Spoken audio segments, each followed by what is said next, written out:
सी बात है। तो अब जो आदमी 75 का हो गया, उसने खुद अपनी लंबी उम्र की तैयारी ही नहीं करी, और जब उसने कोई तैयारी खुद नहीं करी है तो उसका परिवार या उसके समाज उनको कैसे तैयारी, वो कैसे तैयारी करेंगे? तो आपका ये कहने का मतलब है कि पहले तो शायद वो 60 साल तक जीता तो बहुत बड़ी बात थी, तो जब तक वो कमा रहा था वो जी रहा था, अब वो 80 साल तक जी रहा है। तो इसके जो परिणाम है वो भी इकोनॉमिक एंगल मुझे समझाइए। इसके इकोनॉमिक एंगल बहुत भयावह है। आज हिंदुस्तान में 60 साल की उम्र में आपने एक आदमी को रिटायर कर दिया। आदमी को अगर 80 साल तक जीना है तो 20 साल के लिए उसको अपना इंतजाम करना है। उसकी पत्नी 10 साल छोटी है तो 30 साल के लिए पत्नी के लिए इंतजाम करना है। औरतें आमतौर पे 5 से 7 साल ज्यादा जीती हैं, तो 35 साल के लिए उसे अपनी पत्नी के लिए फाइनेंशियल इंतजाम करना है और 20 साल के लिए खुद के लिए इंतजाम करना है। आज के इन्फ्लेशन में, आज की महंगाई में कितना भी पैसा आप एक जगह रख दीजिए, क्या वो 35 साल तक खींच सकता है? ये प्रैक्टिकल नहीं है। और जैसे जैसे उम्र बढ़ती जाती है उनके बच्चों की उम्र भी बढ़ रही है जी। जो आज 70-75 का होगा, बच्चे भी तो 50-55 के हो रहे होंगे। वो अपना बुढ़ापा देखेंगे, वो अपनी लड़की की शादी देखेंगे, वो अपने मकान की किस्त चुकाएंगे। तो जो पीढ़ियों के बीच की जो दूरियां हैं वो बढ़ती जाती हैं। ये इकोनॉमिक वजह से बढ़ रही है। इकोनॉमिक वजह से बढ़ रही हैं। तो अब वो जो कॉन्सेप्ट है कि 60 साल की उम्र में हम रिटायर हो जाएं, उससे बाहर निकलना होगा।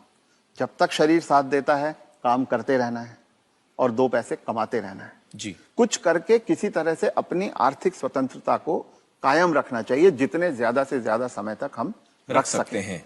अपने आप को वोकल रखना भी बहुत ज्यादा जरूरी है। अगर मेरी परवाह मेरे परिवार वाले नहीं कर रहे हैं और अगर अड़ोसी पड़ोसी इस बात को जान जाएं, तो कोई भी बुजुर्ग कभी भी किसी परेशानी का सामना नहीं करता।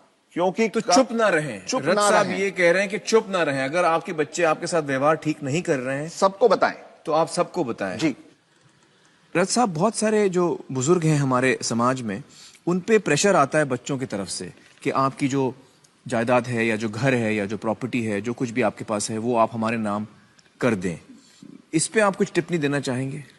पहला ये कि किसी भी हालत में आपके पास जो भी धन संपदा है, जो भी आपके पास आर्थिक साधन है, वो जब तक आप और आपकी पत्नी जीवित हैं किसी और के हाथ नहीं जाना चाहिए। कितना भी प्यार करते किसी के नाम पे नहीं जाना किसी चाहिए। बच्चे, किसी बहू, किसी पोते, किसी के नाम पे ना जाए, कितना भी आप प्यार करते हो। क्योंकि जब तक अगली पीढ़ी को पिछली पीढ़ी का सामान कुछ मिलता नहीं है तब तक वो उनकी इज्जत करते रहते हैं। वो हाथ पांव भी दबाएंगे, वो अस्पताल भी ले जाएंगे, वो दवा दारू भी करेंगे। और वो ही माँ बाप सबसे ज्यादा सफर करते हैं जो अपने प्यार के कारण उमड़ते चले जाते हैं। मेरा बेटा, मेरी बेटी, मेरी बहू, मेरा पोता, जो ये मेरा मेरा करना जिसने शुरू किया, बस वहीं से उनके दुर्गति के दिन शुरू हो जाते हैं। इसलिए सबको ये ध्यान रखना चाहिए कि कुछ भी हो जाए, कोई प्रलोभन आए, कोई इमोशनल ब्लैकमेल हो, कुछ हो, उन्हें अपने पास अपनी चीज को रखना चाहिए। अपने बच्चों से शेयर करें तो अपनी मन की खुशी को शेयर करें, अपने पैसे को शेयर ना करें। जी बिल्कुल।